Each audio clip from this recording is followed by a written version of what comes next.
for FKF elections, and Sports Cabinet Secretary Ababu Namwamba has assured football stakeholders that the FKF elections will be conducted in strict adherence to the law, even as the former Football Kenya Federation President Sam Nyamweya calls for the inclusion of county football associations in the election process.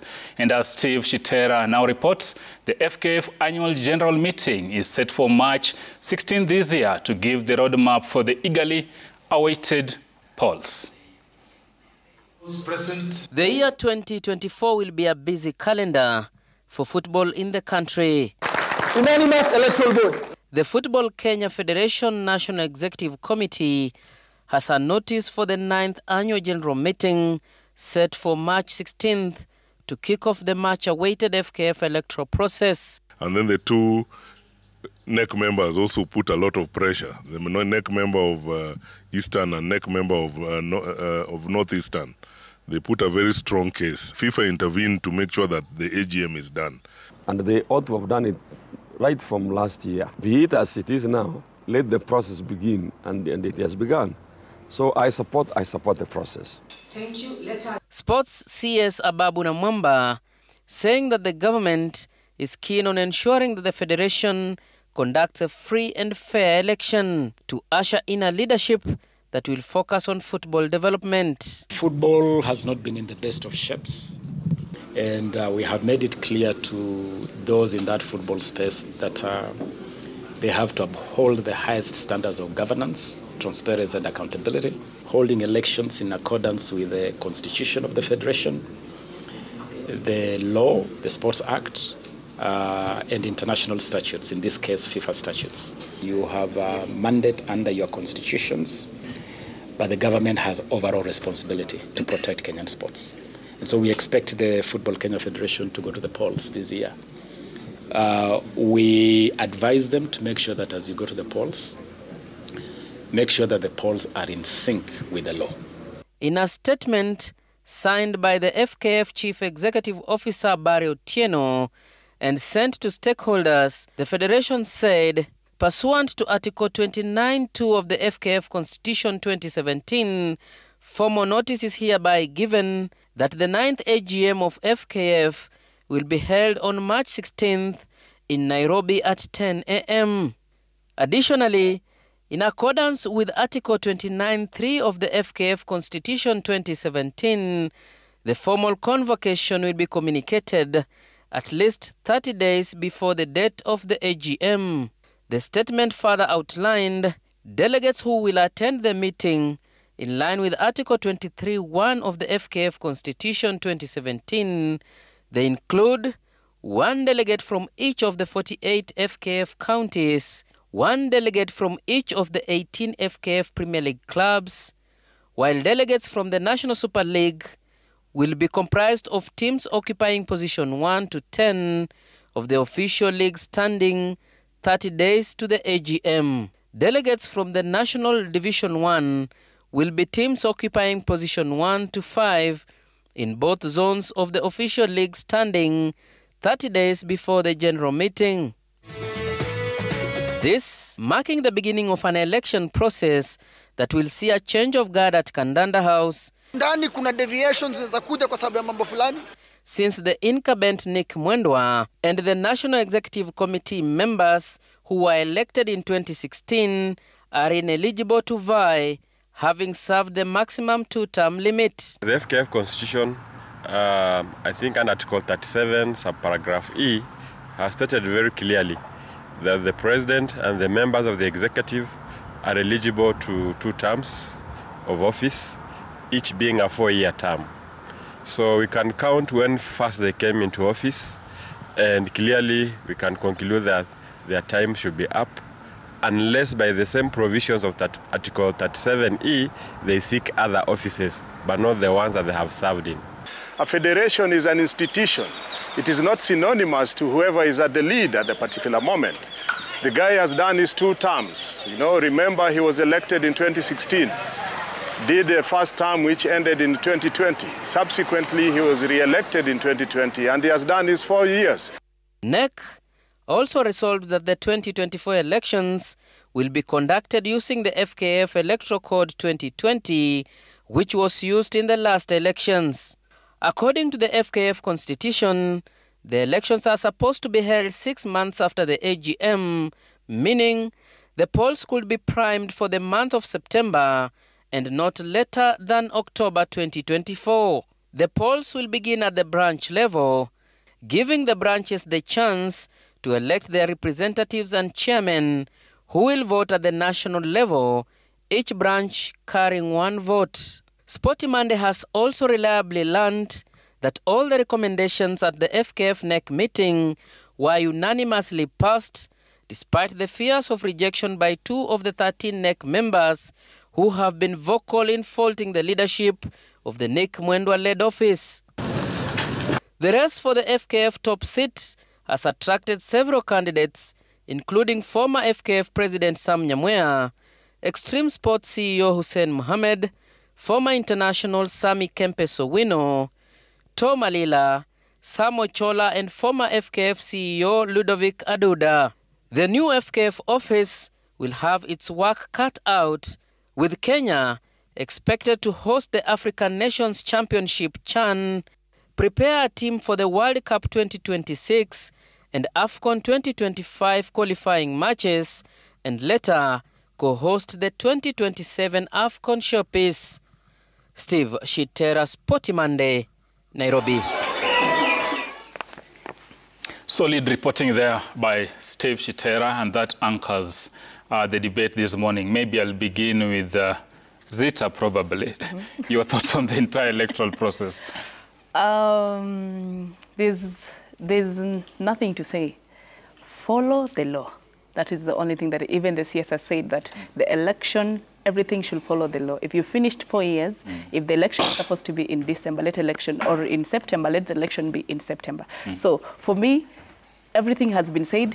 Follow the law. What the law is saying, it's what you're supposed to follow. Let us not go into a lot of things so that we get again banned and football goes down. So let us just follow the laws for the benefit of the stakeholders, for the benefit of even for the players, for the players who are playing the game. Because football is a beautiful game, and when you destroy it, you destroy the lives of a lot of people in the football industry. So let us just follow the law and what the law is saying. And failure to follow the law probably leads to the current stage where the best of talents are on parade in Ivory Coast, and we know what happened back home. Yes. But Arocho, again, let me come to you. The major elephant in the room is the 2020 Electoral Code, and this is what the NEC sitting endorsed, and basically this contains the rules and regulations that are gonna define the electoral process and who gonna vie and who gonna be cleared. Maybe. Before I respond to your question, first of all, I'd like to go back about 76 days ago. On this very set, I said that the election will be done in October. I was almost crucified by the guys who are on the set. I said that the FKF Constitution is paramount. And the FKF Constitution, Article 37, Sub-Article E, says very clearly that the election will be done after 4 years. And the office bearers, the NEC members, will occupy office immediately after the elective assembly. That was done on the 9th of October in 2020. Now, coming back to your question, and now I'm vindicated. The point I'm trying to bring is what I said is coming to pass. But coming back to your question, I'm seeing some mischief in these elections, and it's very sad that it might not happen in October. The reason why I'm seeing so, I'm seeing a lot of court cases. I'm seeing a lot of procrastination for that election.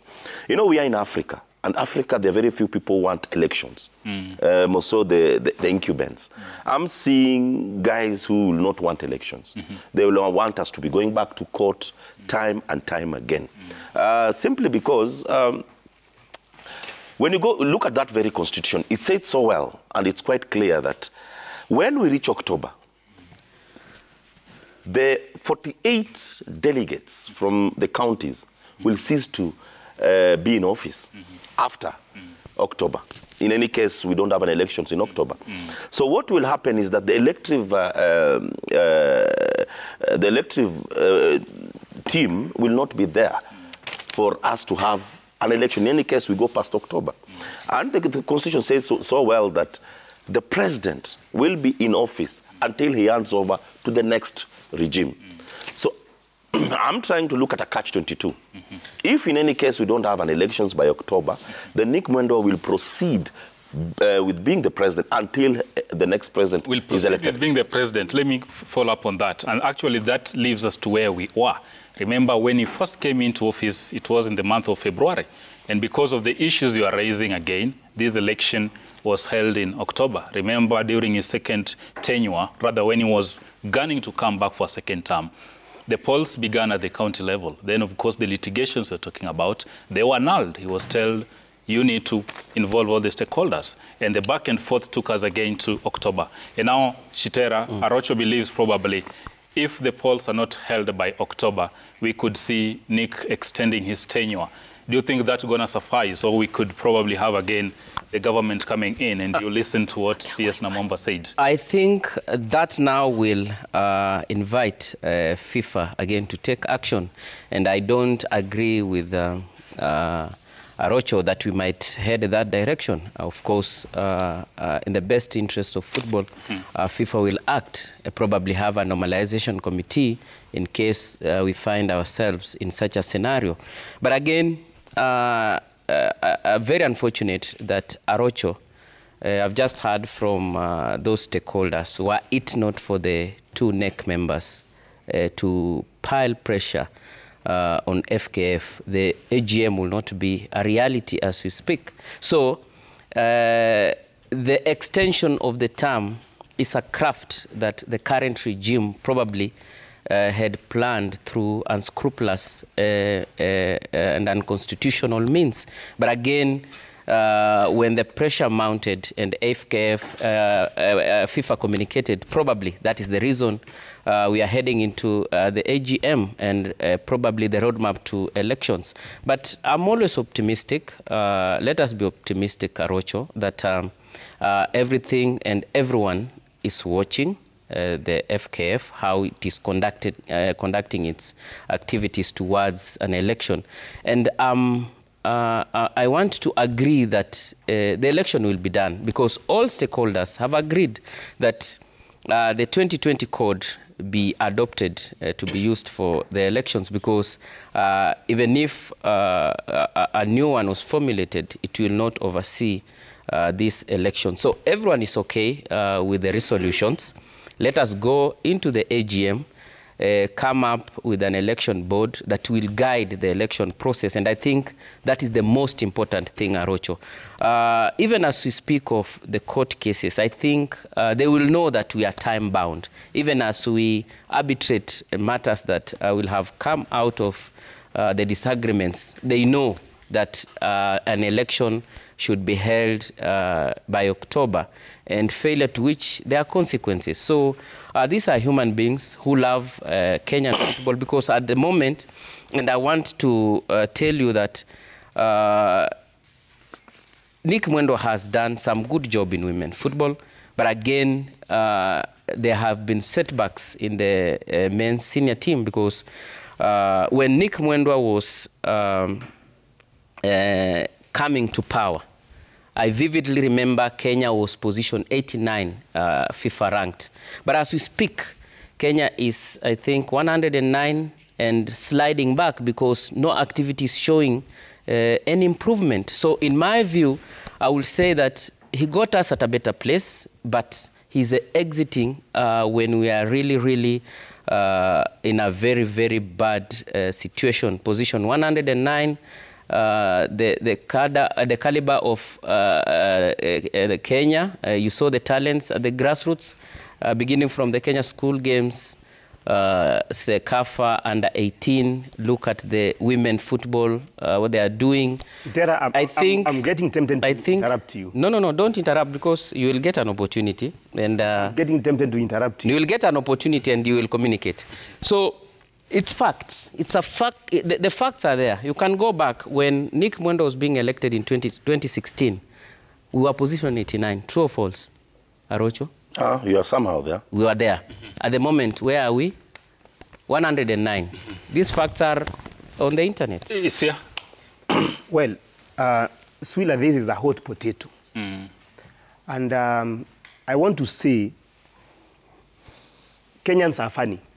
The zeal we put into football politics, had we replicated the same in management of the game, would be far than we are today. That's the first thing. Because, for example, I hear some claims on this set, which I call claims because I don't have a way of really a person saying this is the fact. When people started calling for elections last year, it was far from the time of elections. And we are within time for elections this year. And that's why, Arocho, I was not on set when he was saying that elections should be happening this October. And we are within the timelines as the Constitution requires. You know, the formation of the electoral code, confirmation 6 months at least before. You understand? We are within that time. So the kind of discussion that insinuates that people are against the election, including the leadership that is at the incumbent, is not honest, because we are within the timelines, number one. Number two, this is a fair comment to Waziri Ababu. I heard him in that clip saying that the law should be followed. And I hope this one is going to be followed from both sides, because he was the first one to say elections are supposed to be held in February this year. That was against the law, of course. And so I want to believe that everybody should be well briefed. What does the law say about the elections? Number three, let me react to what Chitra is talking about. The idea, Arocho actually also is the Arocho who said that there could be a scheme of delaying the elections through the courts. Now, there's a question I ask. Who would be the schemer in this case?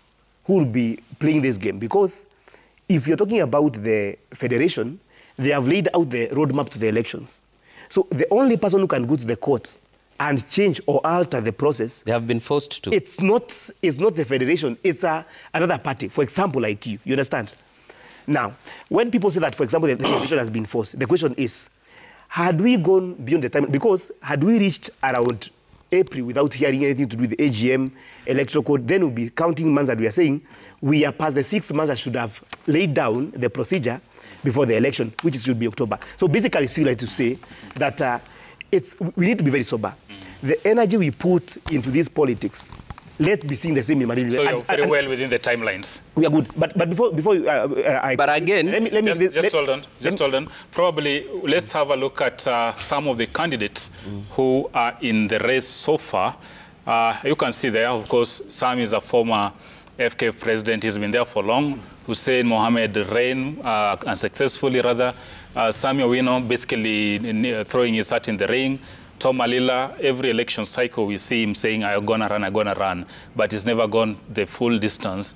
Samuel Chola, also a new player. And of course, Ludwig, time and again, has always said I'm in the race, but doesn't go the full distance. Maybe in a minute. What do you make of those candidates? Real quick in 30 seconds. Okay, I'll say this, Swila, those are aspirants, so far not candidates. Yeah, aspirants, yeah, sure. They are going to be vetted with the electoral code. I want to believe that all of them are men of understanding when it comes to football. They can offer something to the game. I've always said what ails our football is goodwill from the stakeholders. But Swila, please, allow me to mention something about the electoral code, because you asked that question. That is what is going to determine whether we are going to have the elections in October or not. Because I heard the proposal by the former president, Sam Nyamoya, about the council associations. Now, when you mentioned that, the code, the electoral code of 2020 does not provide for that. So that should be something that is brought in the AGM as an AOB. Then people are going to vote about it. Okay. Now, basically, that is where we are going to have now issues tag of war. Really quick, Rocho. Basically, just hold on, Rocho. Basically, those are aspirants, as Isi has rightly put it. But if you look at them, and now we're talking about 2020 electoral code, do you think those aspirants, rather, gonna pass the test or the scrutiny? Yes, they're all going to pass the test. Sam has been there. Sam is a former president, so basically he passes that test. Hussein Mohammed, as in 2011, he vied, so he also passes that test. Samuel Wino Kempes, for me, is somehow the person who might not really pass this test because this is his first time. So basically, we still don't know if he has all those credentials to move to the next level. Tom Alila has been there, so of course he'll pass. Samuel Chola is the secretary of Gor Mahia. So basically, he's been into the game. And Lord Vikaduda. What I'm trying to say in Is essence, there a name missing there, Rocho, in the list? Yeah, if you ask me, yes. I'm looking at Barry Otieno as a candidate. No, that is a Rocho. He has not declared. You know, I normally say things on this set. Wait. I normally say things that they happen. You will deny them, but when the time will come, please, just... No, let me... Fair comment. Yes. I agree. From your sources. Yes, no. Just as Twiga. But what Chitere is saying... Yeah. At the moment, you but I'm just... No, let me help I'm responding to the code. Yes. Somebody asked me on this set. Somebody asked me who is not there. Yes. And that's what I'm saying. Yes. But now I'm answering you. No, before you answer, let me finish. Yes. The point I'm trying to say is this. The reason why I talked about procrastination of the election date. In 2016, the election was procrastinated. You remember very well. It took about 4 to 5 months past the time that it was supposed to be. In 2020, the same thing happened. What I'm trying to say is that I learned from history. Okay. And my history tells me very well that the two last elections have been procrastinated. I want to really quick answer, Arocho. We are journalists and we don't amplify rumors until Barry Otieno has announced. No, I've just predicted. A minute. And when you are, if you want to predict, then you need to join some religious institutions to become a prophet. But as a journalist, you need to put your word with a fact. Now, going back a little bit and showing that indeed that soundbite by Alila is that the AGM was forced. You see, constitutionally, the FKF constitution, the FKF is supposed to hold an AGM annually. 2 years have gone by, and the AGM has never been held. So in my view, I agree that this AGM has been forced. And what a coincidence that after the two members differed with the administration is when we are seeing activities rolling very fast. So in my view, as Zita put it, let us follow the law. If the annual general meeting is supposed to be annually, why are we skipping the 2 years and pretend that all was well? Okay, your point is... But the ball must be allowed. Your prediction is allowed. Topic. Of course, when it comes to elections and politics, as a country, we can never agree. And you can see even on this set, the three can't agree because it's politics,